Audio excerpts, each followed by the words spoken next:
अजमेर शरीफ में भी जो है दरगाह को लेकर निचली अदालत में अर्जी पेश हुआ। अब हर मस्जिद और हर दरगाह में मंदिर खोजे जाएंगे। भैया देखो, शांति से 3 मांगा जा रहा था जन्मभूमि, आपने क्या किया? आओ लेने, दंगे होंगे, पत्थर चलेंगे, गोलियां चलेंगी। अब दो, अब सारे दो, अब 35,000 मंदिर तोड़े गए थे, 35,000 सारा दो।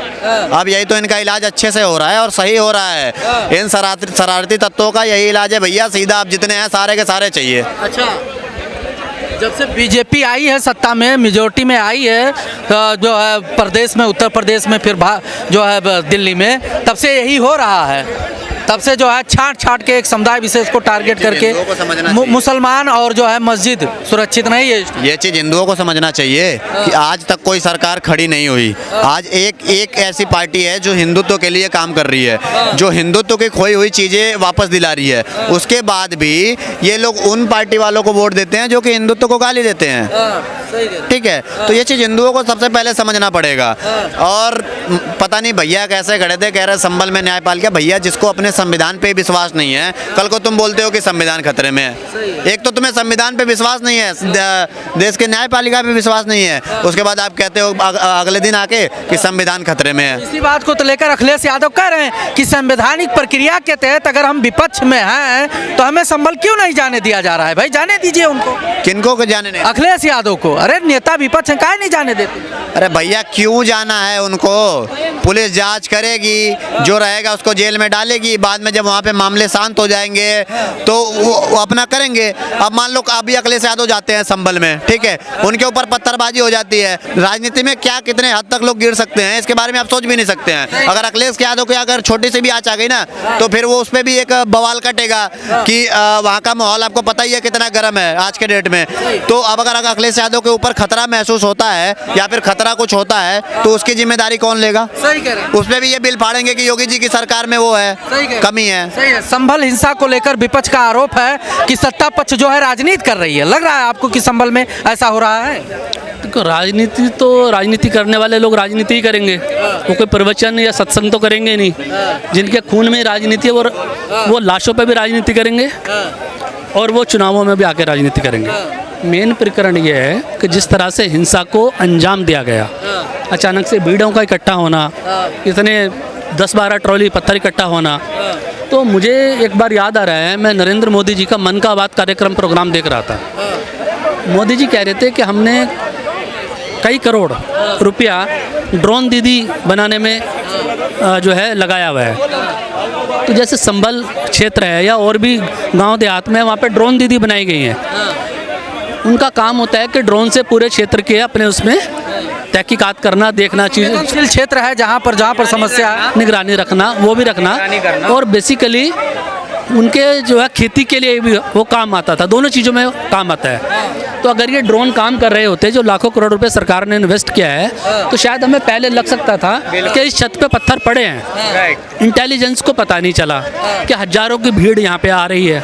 इंटेलिजेंस को पता नहीं चला कि छतों पे पत्थर इकट्ठा हो गए हैं। अब अपनी बात छुपाने के लिए, अपनी नाकामयाबी छुपाने के लिए इस तरह की मनगढ़ंत कहानियाँ बनाने हमारे तो गले नहीं उतर रही है। देखिए, हिंसा हुई ये भी गलत है।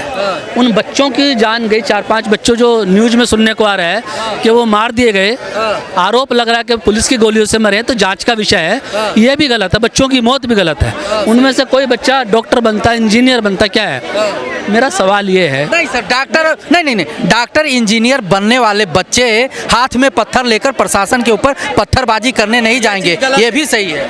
गलत है ये चीज। फिर आखिर हम नहीं समझ पाए, तो उनको गोली लगी कैसे?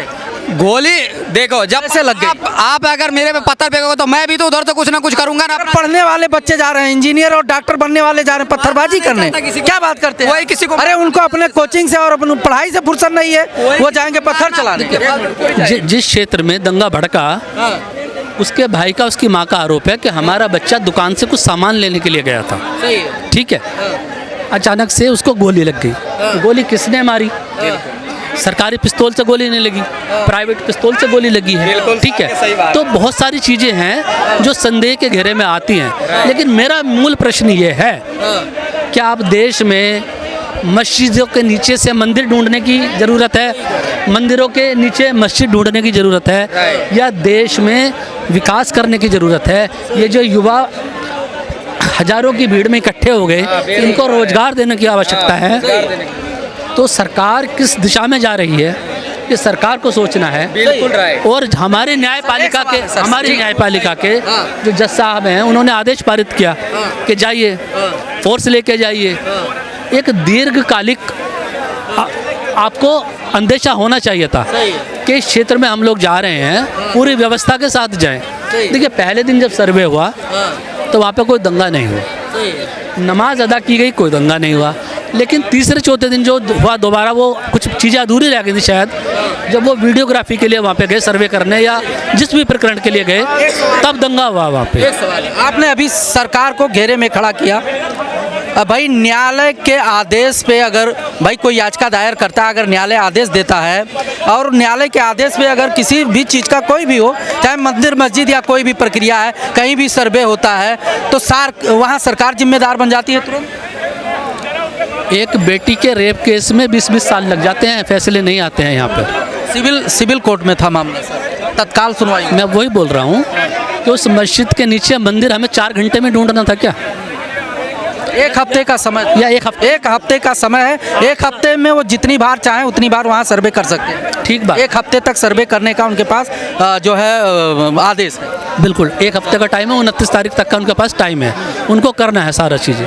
हमारा कहने का मतलब सिर्फ यही है, जो मैंने अभी पहले रिपीट की, कि जब आक्रांत आए थे, पूरे देश को पता है, इतिहास में लिखा है कि मंदिरों को तोड़कर कुछ जगहों पे मस्जिदें बनाई गई हैं। तो एक एक करके एक एक शहर में इस तरह का माहौल क्रिएट करने से अच्छा है, कभी काशी, कभी मथुरा, कभी अयोध्या, कभी अजमेर शरीफ में भी न्यायालय ने दे दिया है सर्वे का आदेश। हाँ, तो हम ये कह रहे हैं कि एक एक्सेप्ट कर लिया, याचिका एक्सेप्ट किया। एक बार आप पूरे देश में इस प्रक्रिया को चला दो, बोलो 5 साल कोई काम नहीं होगा, अपने बच्चे पैदा करने हैं, बच्चे पैदा करो, इन्हें भीख मंगवाओ, जैसे मर्जी करो, मजदूरी करो, अब हमें सरकार कुछ तुम्हारी मदद नहीं करेगी।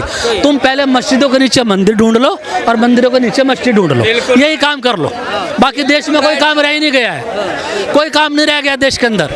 अरे जिस राज्य में मस्जिदों के नीचे मंदिर ढूंढे जा रहे हैं, वहाँ पर देखो ना बेटियों के साथ क्या हालत हो रखी है, पेपर लीक हो रहे हैं, वहाँ पे पेपर लीक हो रहे हैं। एक सवाल है सर, मान लिया मस्जिद ढूंढे जा रहे हैं, मान लिया पुरातत्व विभाग जा रहा है वहाँ पर, पुलिस प्रशासन जा रहा है, न्यायिक प्रक्रिया के तहत जा रहा है, जो जिम्मेदार जो वकील हैं, जो भाई पक्षकर्ता हैं, विपक्ष वाले हैं, वो जा रहे हैं, तो इसमें युवाओं को पत्थरबाजी करने की क्या ज़रूरत है? एक समुदाय विशेष को पत्थरबाजी करने की क्या ज़रूरत है, जब कानूनी प्रक्रिया से टोटल वर्क हो रहा है?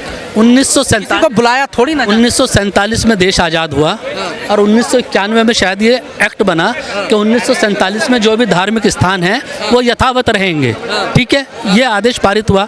लेकिन शायद CJI चंद्रचूड़ जी, जो अभी रिटायर हो चुके हैं, उन्होंने कुछ स्पेशल ऐसा अमेंडमेंट किया कि अगर कहीं ज़रूरत है तो वहाँ पे उसकी पुनर्समीक्षा की जा सकती है। तो हम ये कह रहे हैं, ASI विभाग ने 1991 के बाद कितने शहरों में ऐसे अपने जिम्मेदारी निभाते हुए चीज़ों का सर्वेक्षण किया, बताए कितने किया? नहीं किया। देश का एक आम नागरिक पिटीशन डालता है, तब न्यायपालिका आदेश पारित करती है, ढूंढो। ASI का काम क्या है? ASI का काम है कि जो मेरी अपनी संपत्ति है उसके ऊपर कोई गलत अधिकार तो किसी ने नहीं जमा लिया है, अवैध कब्जा तो नहीं कर लिया है, तो ASI को तो होश ही नहीं है। ASI के जो मॉन्यूमेंट बने हुए हैं, मैं दिल्ली की बात कर रहा हूँ, उनके अंदर बाहर रेहड़ी पटरियों पे उनके देखिए कानून क्या कहता है कि जहाँ पर ASI का कोई भी जो उनके अधिकार क्षेत्र में आता है, कोई भी मॉन्यूमेंट बना होता है, वहाँ पर 500 मीटर की दूरी तक कोई भी रेहड़ी पटरी नहीं लगेगी।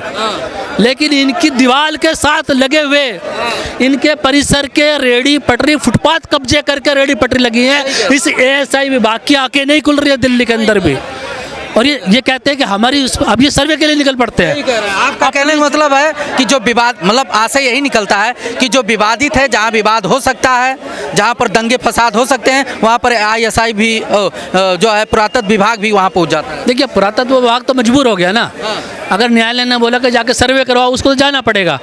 ये पुरातत्व विभाग को नहीं पता ना कि इलाका संवेदनशील है। अब देखिए, यहाँ पे हम खड़े हैं, यहाँ पे जैन मंदिर है, यहाँ पे गौरी शंकर मंदिर है, पीछे सारा मुसलमान क्षेत्र है, इधर भी सारा मुसलमानी क्षेत्र है। यहाँ आराम से लोग रहते हैं, मंदिरों में पूजा होती है, मस्जिदों में नमाज होती है, ठीक है।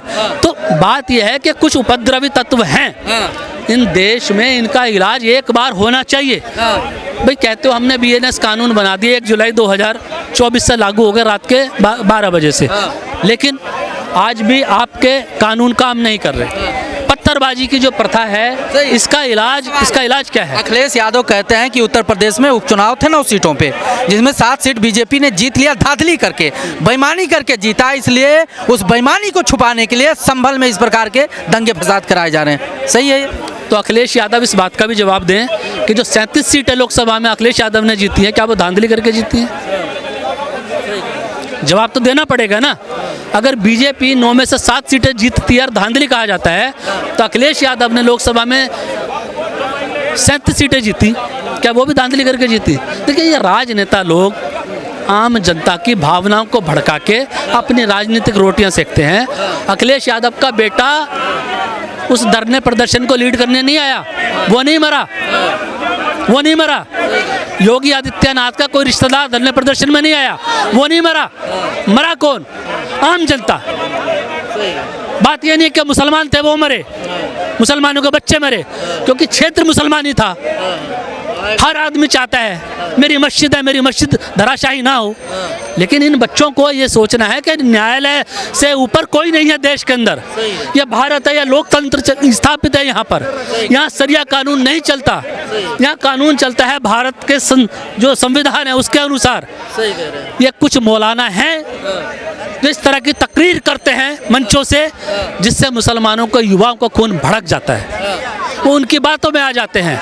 इन मौलानाओं का इलाज बहुत ज़रूरी है। इलाज से मतलब ये नहीं कि इनके चूतोड़ों पर लट्ट मारे जाए, इनका इलाज से मतलब ये है इनकी भाषा संयमित होनी चाहिए, इनको पता होना चाहिए हम किस लहजे में बात कर रहे हैं। मैं ये कह रहा हूँ कि संभल के अंदर जो हिंसा हुई है, जो मुसलमान बच्चे आवेश में आकर या गलत राह में, देखिए मदरसों को, देखिए टैक्स कौन देता है? हिंदू, मुस्लिम, सिख, ईसाई, जैन, पारसी, सब लोग टैक्स पे करते हैं। मदरसों को अनुदान मिलता है, तो मदरसों में किस तरह की शिक्षा दी जाती है? सवाल बनता है।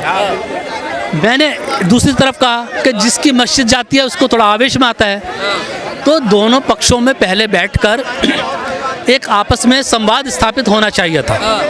न्यायपालिका ने आदेश दे दिया, ठीक बात है, प्रशासन की जिम्मेवारी थी दोनों पक्षों को, मस्जिद वालों को भी और मंदिर वालों को भी एक बार बिठा के आपस में वार्तालाप कर। कोर्ट में हुआ दोनों, अरे भाई वकील ही तो संवाद करते हैं, वकील ही मैटर को उठाते हैं, वकील भी दोनों पक्ष के लोगों ने साइन किया है, दोनों पक्षों के सहमत से ही संभल मस्जिद में जो है सर्वे की टीम गई है, ऐसा नहीं है। देखिए, जो कुछ जानकारी अभी कुछ सुनने में आ रहा है, जो अस्पष्ट है, जो आरोप लग रहा है कि अभी दूसरे पक्ष को सुने बिना आदेश पारित किया गया। साइन है सर, साइन है, कंफर्म है, गारंटी के साथ है। दोनों पक्षों ने जब सहमति दी है कि हाँ एक बार सर्वे किया जाए, तभी सर्वे। तो संदेह की सुई यहाँ भी घूमती है कि पहले दिन सर्वे हुआ, कोई विवाद नहीं हुआ, नमाज के लिए बैरिकेड लगाए गए, फिर भी नमाज अदा हुई, कोई नहीं हुआ।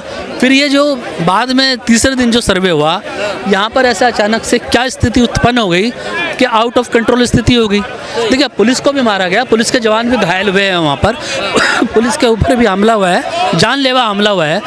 पुलिस के ऊपर, सुरक्षा कर्मियों के ऊपर, देश के जवानों के ऊपर पत्थरबाजी करना, जानलेवा हमला करना, ये संविधान नहीं कहता है, बल्कि ये तो मैं कहूँगा ये राष्ट्रद्रोह है, एक तरह से राष्ट्रद्रोह की धारा में आता है।